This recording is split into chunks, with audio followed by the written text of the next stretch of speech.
Hi guys! In today's video, I want to talk about the magic system in the Wheel of Time. And from all of the books that I've read so far, the magic system in the Wheel of Time is my favorite. I absolutely adore how intricate and how well developed it is. And I really enjoyed finding out all of the loopholes and the solutions that they came up with in the later story because it makes sense. It has very set-in rules, so it doesn't defy the rules that you learned about in the first books. And I thought it would be a cool idea to give you guys the one-on-one on the magic system before the new TV show drops, so you can better understand from the get-go how the Wheel of Time works. I will not be spoiling any of the plot lines. I will not be talking about what happens in the Eye of the World or the next books. It's just the basis of how the magic in this series works. So if you consider that a spoiler, it is, I guess, but it's not spoiling anything that happens in the actual plot.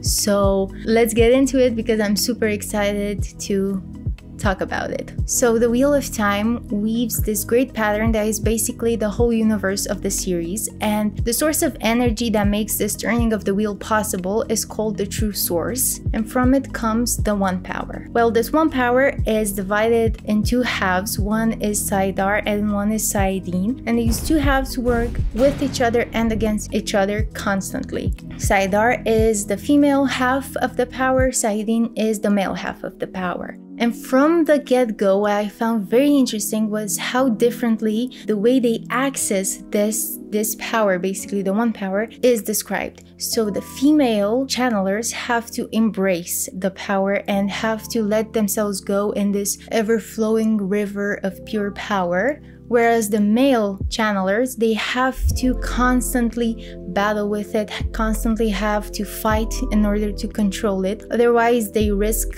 getting burned out. And this is the part that is very tricky with the One Power and the very dangerous side of the One Power. The fact that you can get burnt out, you can get cut off from it, which basically means that you'll never be able to access it again. And this can happen to female channelers as well. And in the book is described that you can actually still sense it, you can actually still feel it, but you'll never be able to tap into that ever-flowing river of power ever again. So it's basically like you can see this amazingly brilliant ray of sunshine just around the corner, but you'll never be able to bask in its glory and see the light, feel the warmth of the sunshine, basically. Because every time somebody's channeling, it's described as if they see the world in a much more colorful way. And when they stop channeling, not necessarily being burned out or wherever, but when they stop channeling, stop being this vessel for this One Power,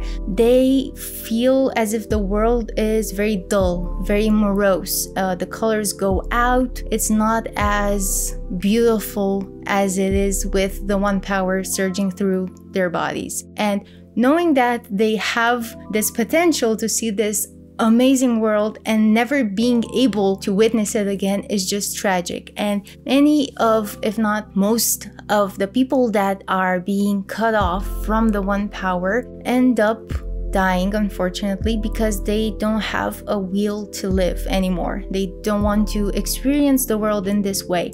And being cut off from the source is actually used as a punishment for people who misuse this power, who become basically a menace to society. The White Tower and the Aes Sedai, basically, they steal people or gentle people. Steal people is for female channelers and gentle people is for male channelers. So it's terrible. It's absolutely horrendous.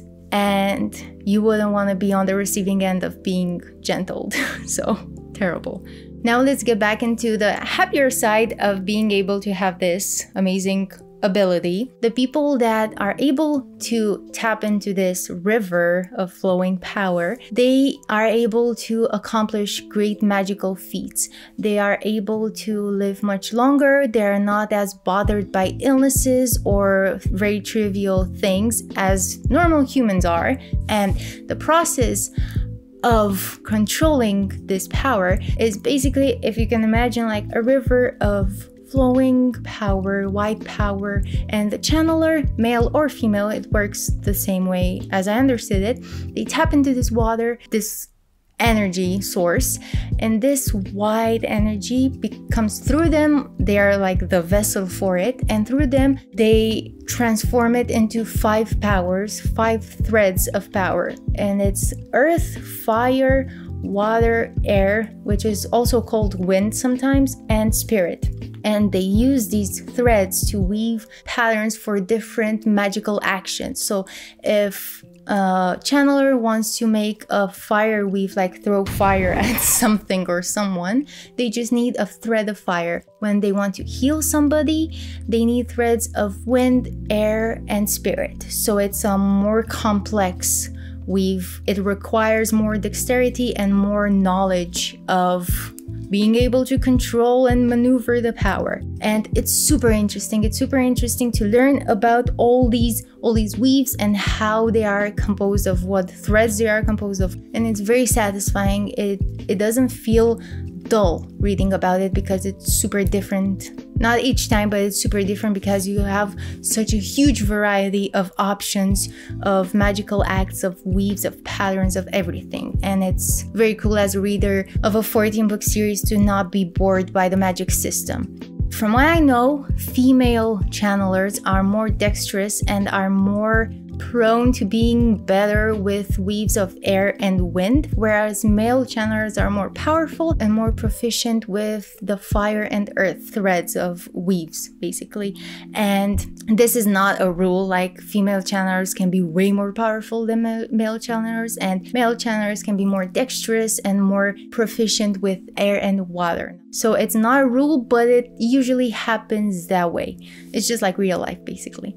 So you've probably heard from the trailer, if you haven't read the books, because if you've read the books, you know how the magic works, basically. But if you've seen the trailer or heard people talk about the Wheel of Time, you've probably heard the term Aes Sedai. And Aes Sedai means servants of all, and it's a term coined in the Age of Legends. Age of Legends basically is the age that is before the Third Age, the Third Age being the time where everything in the series takes place. So it's the age before that, before we meet our characters and whatnot. And in that period, the Aes Sedai, both male and female, worked together and they created an almost utopia. Everything was very peaceful. They were very advanced in technology and everything, basically with the one power, because male and female channelers work together. And one of the most interesting, in my opinion, things that happened in the Age of Legends is the creation of a lot of magical objects, such as Angreal, Sangreal, and ter'angreal. So Angreal are magical objects that are used to increase the power that an Aes Sedai can hold, can contain, still safely. So they can contain much more power than they naturally could without this Angreal, but they're still safe. They don't risk getting burned out. Sangreal is the same thing, but to a much greater extent, so they can hold a lot of more of saidar or saidin. And ter'angreal are my favorite stuff. There are a lot of different objects with a multitude of a great variation of purposes, and a lot of the purposes are lost in the passing between the Age of Legends and the Third Age. They're fascinating. I love the role they play in the story and how much they are used, but in a good way. It's not like a plot convenience sort of object. And I'll be talking about 2 specific ter'angreals in my next video, in which I'll be talking about Aes Sedai and the White Tower, because I don't want to repeat myself, because those are the ter'angreal that I really love.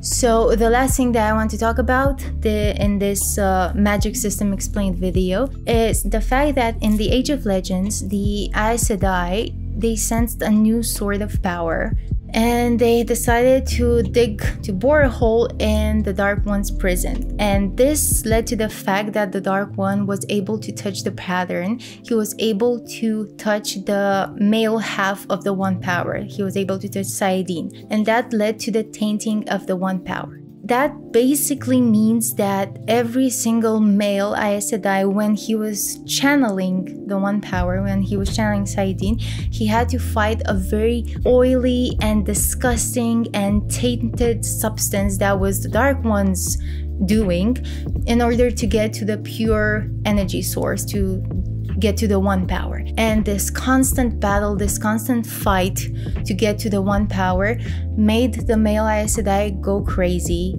go absolutely insane, and that led to bloodshed, to them killing themselves and hurting a lot of people. And after this whole event took place and the breaking of the world took place, in the third age, when we meet our characters and the story starts, the male channelers are constantly being hunted and being gentled because they don't want to risk them threatening a whole nation, because some of them are really powerful, some of them are not, but it's a very great danger to society to let them loose, basically, because they easily go insane because they have to constantly fight with the power. So now when we get to the third age, only female channelers are called Aes Sedai, male channelers are not, because they are not any longer trusted to channel and to use the one power, to use saidin, because they go insane and they harm people as they did in the Age of Legends. And now in the third age, they are being hunted and gentled and cut off from the source in order to protect the society, to protect people, to not make it a carnage, basically. And it's really sad, it's really interesting, and that's basically where the story picks up. So I'm not going to tell you guys anything more on that subject. I absolutely adored the magic system, and I'm trying to read more Brandon Sanderson now, because I know that maybe he'll be a bit more similar to how Wheel of Time is structured, with the magic system, with the characters, with the plot and everything, because he was influenced by Robert Jordan. But I really miss having such an intricate and interesting magic system, and I cannot wait to see how they dealt with it in the TV show and how it looks on screen and how the weaves look and everything. And I really appreciated in the little clip that we got of Logain how the taint looks on saidin. It's absolutely gorgeous. They did a great job so far, in my opinion. I had a blast making this video. I hope you enjoyed it as well. It was so much fun researching the magic system and getting acquainted with it again after finishing the series. And hope you guys check out my next video about the White Tower and the Aes Sedai. And if you haven't already, go check out my other videos and please subscribe to my channel. And I'll catch you guys next time. Bye!